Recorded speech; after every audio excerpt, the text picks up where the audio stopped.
Now let's look at another example about critical squares. I would say that the entire A file is critical there.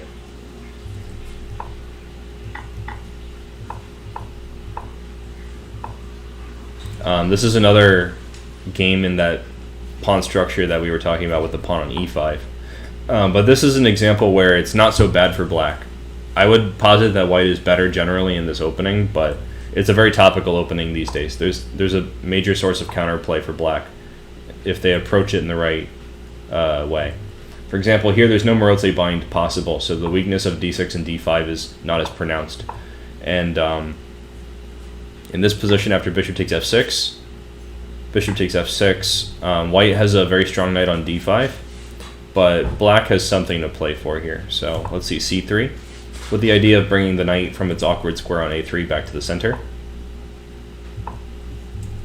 Now, in this position, the recipe for white is to put a knight on d5 and a knight on e3, and whenever they trade a piece on d5, replace it with a higher value piece, not a pawn. And this way they'll just retain a long-term advantage into the endgame, and they can eventually hammer that d6 pawn. In fact, black frequently would rather not have the d6 pawn at all, just so that they can maneuver around the dark squares better. So, white's going to try to squeeze black. Now, given that this is white's strategy, what should black play here?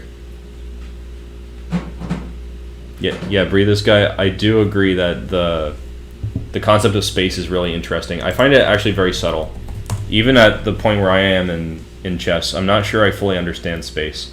I think that sometimes it looks like one player has a lot of space, but since they cannot break through their own pawn wall, it's like the space doesn't matter. In some positions, you don't know how many pieces exactly to keep on to squeeze your opponent. They always find some way out. Sometimes space matters a lot in the endgame.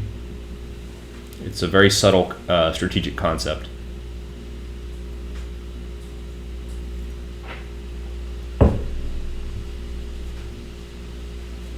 I'll be back in 1 second, you guys.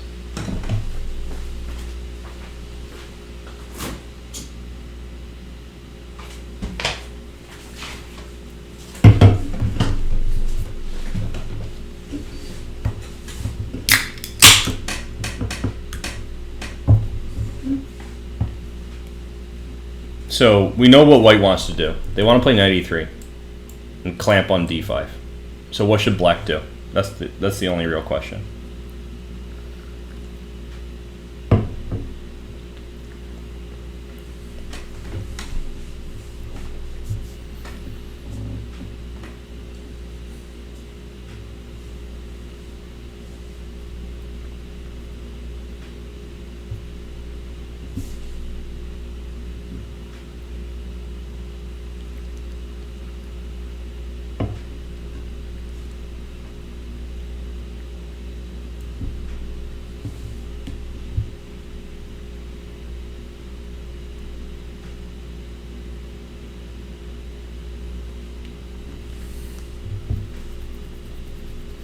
Why bishop g5? Obama 8 might change.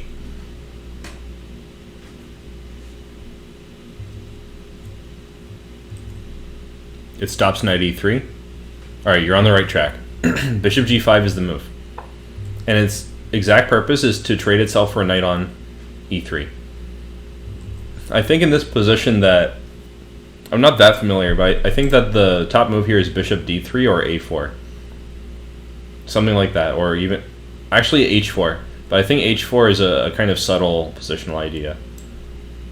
I think that the best way to play this position might be with h4 followed by g3. But I'm not completely certain. I just know that I saw some interesting games in this position. But if they play knight e3, I think we can just snap that bad boy off right now. And the idea is to, at some point, break with f5. Get some counterplay. But you might want to start with rook b8 and play a5, b4, this kind of thing. But notice how the space problem is not as pronounced without the bishop.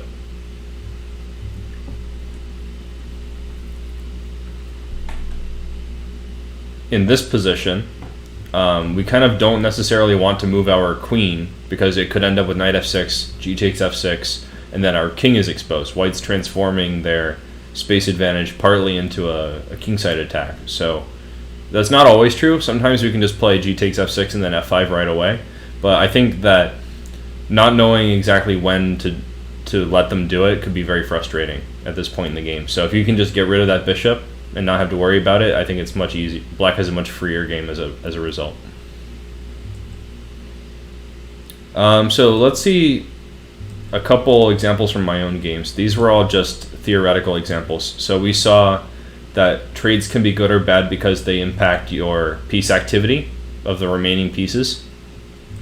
We saw a nice game from Nakamura there, I think. We saw that trades can be bad because they concede the initiative to one side or the other. Or they could be good for that reason. You know, like you trade and suddenly you have the initiative. We saw that sometimes trades can impact the pawn structure in an important way. And so we could either do the trade because it improves the pawn structure for us, or we could avoid the trade because it makes a pawn structure better for our opponent or worsens our pawn structure. And we also saw that trading has a major impact on the space situation because with fewer pieces you don't need as much space. And we also saw that sometimes you really need to control critical squares. And so trading the pieces that control the critical squares could be a mistake. Or you could strategically want to trade pieces that are occupying important places.